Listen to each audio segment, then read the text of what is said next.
तो पिता भी बेटे का सम्मान करेगा। एक दूसरे के पूरक होते हैं। 18 साल उम्र होने के बाद पिता को बेटे के साथ मित्रता का व्यवहार करना, जोरदार तालियां है, सुनिए।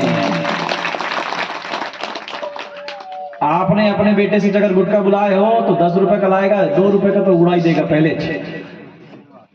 क्यों बुला रहे हो उससे? ये शिक्षा है, यहां लिखी हुई है। धुंधकारी को बिगाड़ा किसने? उसकी मां ने। पिता की तो गलती नहीं थी, लेकिन पिता की सुनती नहीं थी उनकी पत्नी। वाह भाई वाह, इसलिए पिताजी निकल गए। धुंधकारी, अब देखिए, जैसा बीज बोते हैं वैसा ही फल काटते हैं। याद रखना, जैसा बीज आएगा। धुंधकारी को जब मां के पास गया दोबारा, मां मेरे को पैसा दे, पीना है, मां मेरे को पैसा दे, उन लड़कियों को पैसा देना है, उन गणिकाओं को पैसा देना है। गणिकाओं ने बोली जब तक पैसा होगा नहीं हमारे पास आना मां को जब पैसा नहीं था तो मां को जो मारा एक। राम राम राम, सोचो, कथा ध्यान से सुनना। मां को जो मारा एक, मां पति को याद करती रही और भगवान को प्यारी हो गई। वहीं से कहती, पति देव, मैंने जीवन भर आपके साथ बुरा किया, गलती की, मेरे को क्षमा करना, मेरे को क्षमा करना। मेरे को बेटे ने मां को मारा, मां तुरंत एक ही उसमें स्वर्ग चली गई। जब आत्मदेव नाम के ब्राह्मण को मालूम हुआ कि मेरी पत्नी को मेरे बेटे ने मार दिया, बड़े पछताए। और वहीं से कहते हैं, क्यों देवी, हमने कितना समझाए थे, सही रास्ते में अपने बेटे को शिक्षा दो, सही शिक्षा दीजिए। ये भागवत सही शिक्षा देने के लिए ही बनी हुई है। आपने अपने बेटे को सही रास्ते में लाया नहीं देवी, उसका दुष्परिणाम देखो, आपके ऊपर हाथ उठा दिया।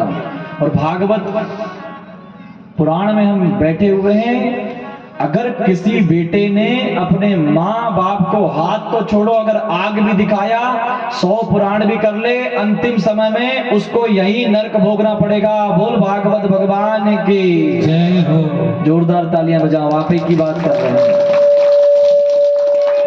अगर किसी बेटे ने अपने पिता को हाथ छोड़ना तो बहुत दूर की बात हुई, अगर आंख भी दिखा दिया, पिता को पलट के और माता को पलट के भी जवाब दे दिया। इसलिए मेरा निवेदन है इस भागवत जी से, बड़ा लक्ष्य लेके चल रहे हैं, बहुत लंबी यात्रा भी हमारी, बहुत कुछ अच्छा भी करने का प्रयास चल रहा है इस भागवत पुराण के माध्यम से। हमारा पैसे कमाना सही नहीं है, कुछ बड़े काम का लक्ष्य लेके चल रहे हैं। जहां पे जो बुराइयां होती है ना माता पिता घर परिवार में, उसके लिए विशेष उठ के आए भागवत जी में। माता पिता को कभी भी आंख दिखाना, सब लोग बोलिए नहीं, चाहे वो कुछ भी हो जाए। तुमको कम दे दिए खेती, ज्यादा दे दिए, बंटवारा में दिक्कत दे दिए, ये दे दिए। कई बेटा रो रहा था कि गुरुदेव मेरे को कम दिए खेती, मेरे भाई को ज्यादा दे दिए, उसको प्रेम करते हैं। अरे मैंने कहा जीवन तो उसने दिया ना, सबसे बड़ा जीवन दे दिया, आशीर्वाद ले ले, हो जाएगा कहीं ना कहीं तेरी पूर्ति। क्यों बुराई करना उनकी? अरे बुराई करने के लिए और है। माता पिता को बख्श दो, छोड़ो, उनको छोड़ के बाकी सबका उनका सम्मान करना है, उनके साथ रहना है, उनके कंधे से कंधे मिला के चलना है, उनके दुख में आपको खड़ा रहना है, उनके सुख में आपको सहमति देना है। ये करिए।